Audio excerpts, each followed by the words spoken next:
Hi అండి, welcome back to our channel Devi Saraswati. ఈరోజు మన ఛానల్లో ఉగాది పచ్చడి ఎలా తయారు చేసుకోవాలో చూపిస్తున్నానండి.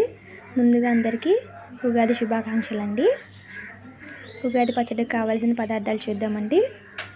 ఉగాది పచ్చడికి కావాల్సిన మెయిన్ ఇంగ్రీడియంట్ వేప పువ్వు అండి. పిందెలు లేకుండా తీసేసి పువ్వును మట్టికి వేసుకోవాలండి. ఇలా ఉంటుందండి పువ్వు, రేఖలు మట్టికి వేసుకోవాలండి. వేప పువ్వు, మామిడి ముక్కలు, అరటి ముక్కలు, శనగపప్పు, బెల్లం, యాపిల్, చింతపండు, కొబ్బరి, దానిమ్మ గింజలు. వీటన్నిటిని ప్రాసెస్ చెప్తున్నాను చూడండి.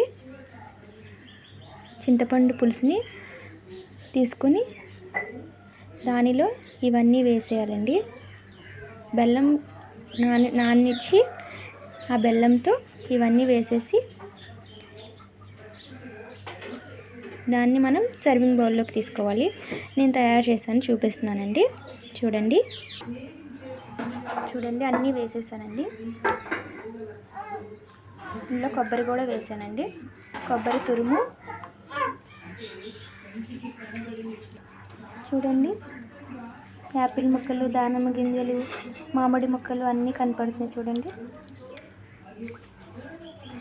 అరటికాయ కూడా వేసాను. దీన్ని సర్వింగ్ బౌల్లోకి తీసుకున్నానండి.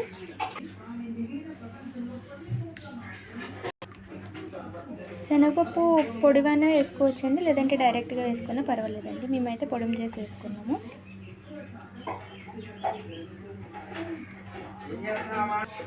మరొకసారి అందరికీ ఉగాది శుభాకాంక్షలు అండి. ఇలాంటి మోర్ వీడియోస్ కోసం సబ్స్క్రైబ్ చేయండి Devi Saraswati channel. Thank you for watching.